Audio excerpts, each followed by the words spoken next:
अमेरिकी डॉलर के वर्चस्व की कहानी एक नए नजरिए से। एक, सोने से बॉन्ड और फिर डॉलर तक का सफर। प्रथम और द्वितीय विश्व युद्ध के बाद जब दुनिया के अधिकांश देश उजड़ चुके थे, अमेरिका एक सुरक्षित हेवन के रूप में उभरा।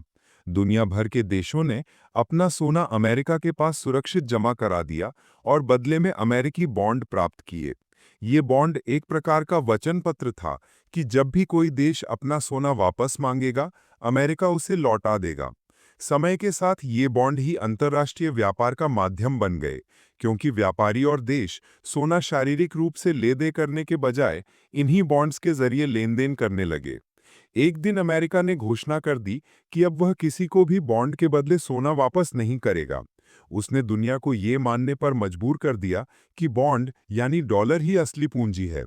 इस तरह दुनिया का अधिकांश सोना अमेरिका के पास ही रह गया और डॉलर दुनिया की प्रमुख रिजर्व करेंसी बन गया। 2. डॉलर के विरोधियों का दमन और एक अटूट चक्र। अमेरिका के लिए यह जरूरी हो गया कि दुनिया डॉलर में विश्वास बनाए रखे। अगर कोई देश डॉलर में व्यापार करने से इनकार करता, तो यह इस पूरी प्रणाली के लिए खतरा पैदा कर देता। अमेरिका ने सैन्य शक्ति का इस्तेमाल करके ऐसे किसी भी विरोध को कुचल दिया।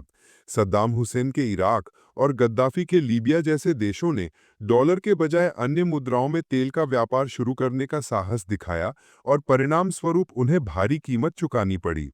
इसने एक स्पष्ट संदेश दिया, डॉलर प्रणाली के खिलाफ जाने वाले का विनाश निश्चित है। अमेरिका की आर्थिक स्थिरता इसी पर टिकी है कि दुनिया डॉलर को स्वीकार करती रहे। 3. डी डॉलराइजेशन, ब्रिक्स देशों की चुनौती और 2029। डॉलर के इस दबदबे को तोड़ने की रणनीति ब्रिक्स देशों के मन में 2005 के आसपास आई। इस समूह की रणनीति धीमी लेकिन मजबूत है। पहले इसके सदस्य देशों के बीच आपसी व्यापार बढ़ाया गया। ये समूह दुनिया की लगभग 44% जीडीपी का प्रतिनिधित्व करता है। ये तर्क दिया जाता है कि 2029 तक ब्रिक्स देश डॉलर में व्यापार करने से पूरी तरह इनकार कर सकते हैं और अपनी एक साझा मुद्रा या राष्ट्रीय मुद्राओं के व्यापार की एक नई प्रणाली ला सकते हैं। अफ्रीकी देशों जैसे नए सदस्यों को शामिल करके ब्रिक्स इस मुहिम को और मजबूत कर रहा है।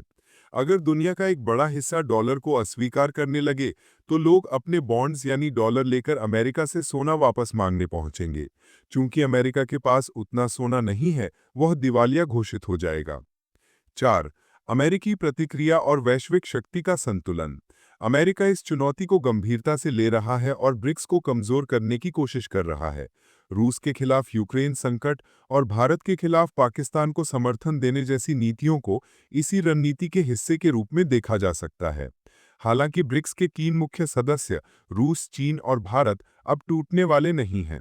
चीन ने उत्तरी कोरिया जैसे प्रॉक्सी बना रखे हैं जो उसकी तरफ से अमेरिका को चुनौती दे सकते हैं। भारत के पास ऐसा कोई प्रॉक्सी नहीं है और उसे अपनी स्वयं की कूटनीतिक और आर्थिक स्वायत्तता पर निर्भर रहना होगा। एक बार डी डॉलराइजेशन की प्रक्रिया शुरू हो जाए, तो अमेरिका में बसे हुए विदेशी प्रोफेशनल जैसे भारतीय, चीनी, जापानी अपने देश लौट सकते हैं, जिससे अमेरिकी अर्थव्यवस्था को एक और झटका लगेगा। 5. भारतीय रुपए की सीमाएं और मुद्रा छापने का सही तरीका। भारत के संदर्भ में रुपया केवल घरेलू स्तर और नेपाल जैसे पड़ोसी देशों में ही स्वीकार्य है। यदि कोई व्यक्ति भारतीय रुपया लेकर अफ्रीका के किसी देश जाता है, तो उसे मुश्किल होगी। इससे एक महत्वपूर्ण सबक मिलता है, किसी देश को तभी अधिक मुद्रा छापनी चाहिए जब पूरी दुनिया उसे स्वीकार करती हो। बिना वैश्विक स्वीकृति के ज्यादा नोट छापना बेवकूफ़ी है, अक्लमंदी नहीं। भारत का लक्ष्य आत्मनिर्भर बनने का होना चाहिए, ताकि वह किसी भी वैश्विक उथल-पुथल में दृढ़ता से खड़ा रह सके। कुल मिलाकर यह विश्लेषण एक जटिल आर्थिक और राजनीतिक षड्यंत्र के सिद्धांत को दर्शाता है, जहां अमेरिकी डॉलर का वर्चस्व एक सुनहरे जाल के समान है और ब्रिक्स देश इस जाल को काटने के लिए एक लंबी चलने वाली रणनीति पर काम कर रहे हैं। भविष्य की वैश्विक व्यवस्था इसी संघर्ष के परिणाम पर निर्भर कर सकती है।